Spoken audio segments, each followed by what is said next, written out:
Okay, we're going to discuss the myriad of places that people are found with blue eyes. In fact, here's a real strange one that's found from 2 to 700 AD.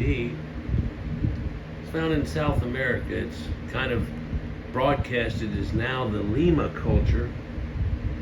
It's also attached to the Wari culture. The statue here is shown with crystal blue eyes that are inset. And everybody would think that that's a European type thing. But we've shown, well, even in my intro there, that there are Sumerian statues and many Egyptian statues from the earliest dynasties in the time of the pharaohs where they were making these crystal eyes. This person also has a brownish hair, and it's not straight like you would think of as most of the Amerindians are. It's become an anomaly, but there are quite a few of these blue-eyed anomalies around the world. Quite a few different places. And this has left scientists thinking, what's up with this? What's up with all the blue eyes everywhere? And they found quite a few of these statues. But one thing's clear about these people that are Amerindians that are found in South America is they have a lack of facial hair. They don't have light hair. Their hair is not curly at all, but extremely straight. And they have no facial hair. Although this man on the left, you can see there's a remnant of facial hair. But that's probably what one would think of. It's from the Spaniards and so on. But in reality, we can see here there's quite a bit of phenotypical difference between these people are here, and none of us would probably look at any of these and say, oh, that's North American Amerindians, or the Indians as we know of them. You would think of this man on the left as being more Aztec, the one on the right as being something that comes from the Caribbean islands area more, but still attached to South America.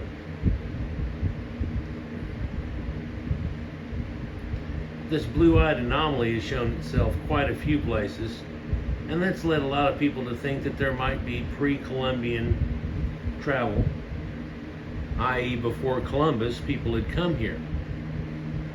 Well, I've shown quite a few different videos that are showing this revelation as being true.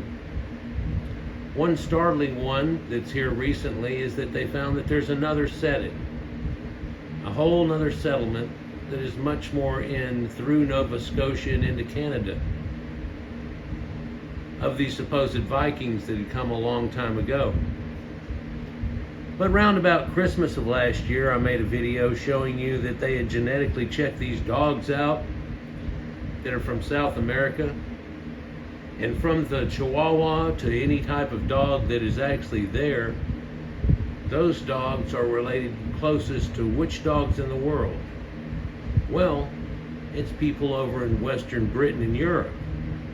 And those type of dogs, especially the Vikings, and it brought them over. A lot of people think that they only had one type of dog, but there have been very many different types of dog breeds already created by this time. Also, we can see other artifacts, like from the Moche culture, that are showing bearded people. Whenever, again, there's no facial hair on these people. That would only come from admix. But yet this culture has it all in their iconography. Something quite different. So the University of Copenhagen's Forensic Studies Sciences looked in genetics and studied people from all around the world that had blue eyes. And apparently, the farthest back that we get is from the Caucasus mountain area near the Black Sea, right in Anatolia, if you will, leading into the Middle East and so on. Kind of the hinge point of the two of them, where they went both ways. And you'll see that they came south of this with the Sumerian statues of blue eyes, but also into Egypt. And it's pre-dynastic, where you can find Caucass sculptures and so on that have inset blue eyes. And most often it's lapis lazuli. lapis lazuli comes from way over in Iran. And so there's a giant trade going on at that time, and that's just one of many, many connections that I've shown between ancient Sumeria and ancient Egypt, other than winged sun discs and so on. But this is where these people heralded from at one time, about 10,000 years ago, or coming out of the last ice age. And they say that all blue-eyed people are related to a people that were around at that time there.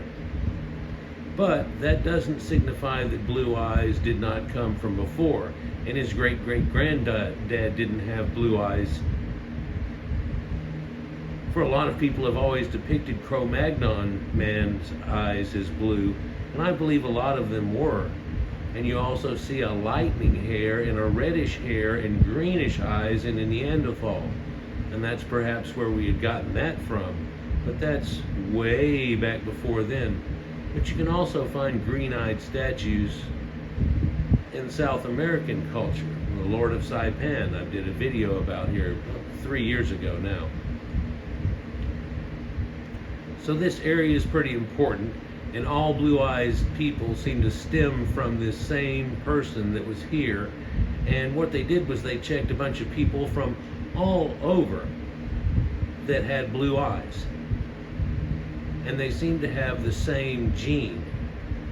So this leads them to believe that they come from a common ancestry, and the Wayback Machine, and the way they can look through time, and they've tried to prophesy pretty much that it came, although they're all over these places, that it actually came from something right up in here.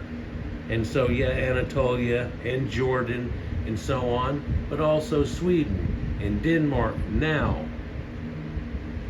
Proto-Indo-Europeans too, and they're not showing it, but they would swath over the top of in the middle of this map quite well. But also coming down into Sumeria and also into Egypt, where you can see blue-eyed statues and crystal blue-eyed statues and so on. But the strange anomaly is genetics steps up to the plate and it says, yeah, these people are all connected.